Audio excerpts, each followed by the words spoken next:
নমস্কার বন্ধুরা, আমার কিচেনে আপনাদের সবাইকে স্বাগত। তো জামাই ষষ্ঠী স্পেশাল আরেকটা স্টার্টার রেসিপি আমি আপনাদের সামনে নিয়ে আসতে চলেছি। তাহলে দেখতে থাকুন আজকের এই রেসিপি। এখানে আমি ভেটকি মাছের ফিলে নিয়ে নিয়েছি 9 পিস, এরকম চৌকো চৌকো করে কাটা।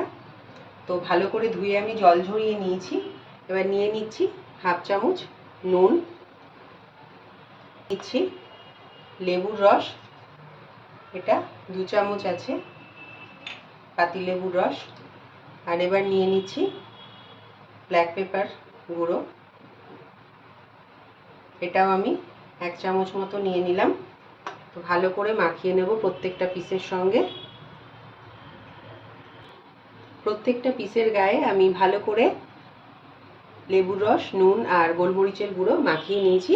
এরভাবে 15 মিনিট আমি রেখে দেবো। স্পেশাল পেস্ট তৈরি করব, তার জন্য আমি নিয়ে নিয়েছি 2 টেবিল চামচ টক দই, জল ঝরিয়ে নিয়েছি, নুন, 1 কাপ মতো নিয়েছি পুদিনা পাতা, 1 কাপ নিয়েছি ধনে পাতা, 4টে রসুন আর 3টে নিয়েছি কাঁচা লঙ্কা। কাঁচা লঙ্কাটা আপনারা বেশিও দিতে পারেন। তো পেস্টটা তৈরি করে আমি ফেরত আসছি। 15 মিনিট পর ফেরত এলাম। তো এবারে আমি দিয়ে দিচ্ছি সেই বানিয়ে নেওয়া গ্রিন পেস্টার থেকে 2 চামচ পেস্ট।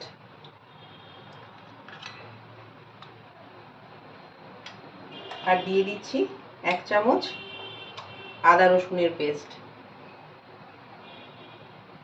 এবার ভালো করে মাছের সঙ্গে মাখিয়ে নেব।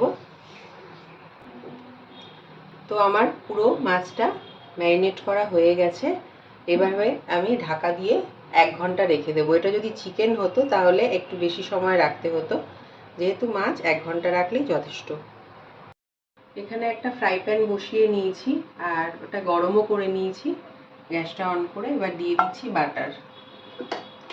বাটার আমি 2 চামচ মতো দিয়ে দিলাম। ভালো করে মেল্ট করে নেব। এবার ম্যারিনেট করা মাছগুলো আমি দিয়ে দেব।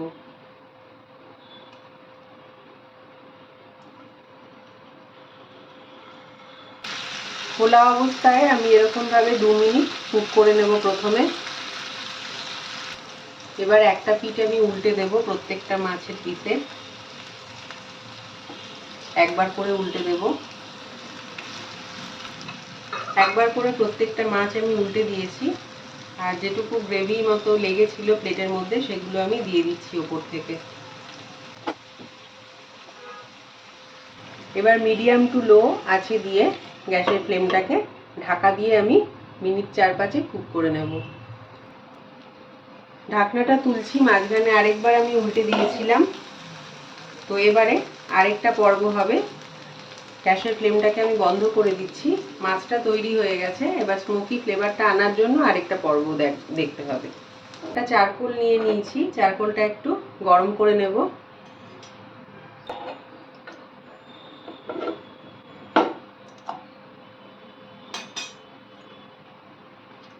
মিডিলে রেখে দিলাম আর দিয়ে দিচ্ছি একটু বাটার।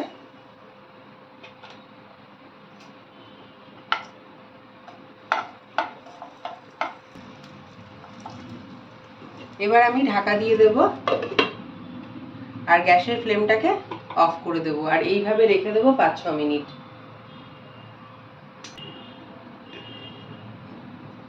ঢাকা সরিয়ে এবার চারকোলটা আমি বার করে নিচ্ছি। এবার আমি গরম গরম পরিবেশন করব। বন্ধুরা, তৈরি হয়ে গেছে আমার আজকের এই ফিশের গরম গরম স্টার্টার রেসিপি। একটু লেবু আমি দিয়ে দিলাম, পাতিলেবু চিপে। তো আপনারা আমার মতো করে বাড়িতে অবশ্যই ট্রাই করবেন আর জামাইদের কিন্তু অবশ্যই খাওয়াবেন। আর আশা করি এই রেসিপি আপনাদের জামাইদের খুব পছন্দ হবে, সবারই খুব পছন্দ হবে। তো রেসিপিটা যদি ভালো লাগে একটা লাইক করতে ভুলবেন না আর সাবস্ক্রাইব করে আমার পাশে থাকতেও ভুলবেন না। তাহলে দেখা হচ্ছে নেক্সট ভিডিওতে। আপনারা সবাই ভালোভাবে জামাই ষষ্ঠী কাটান। নমস্কার।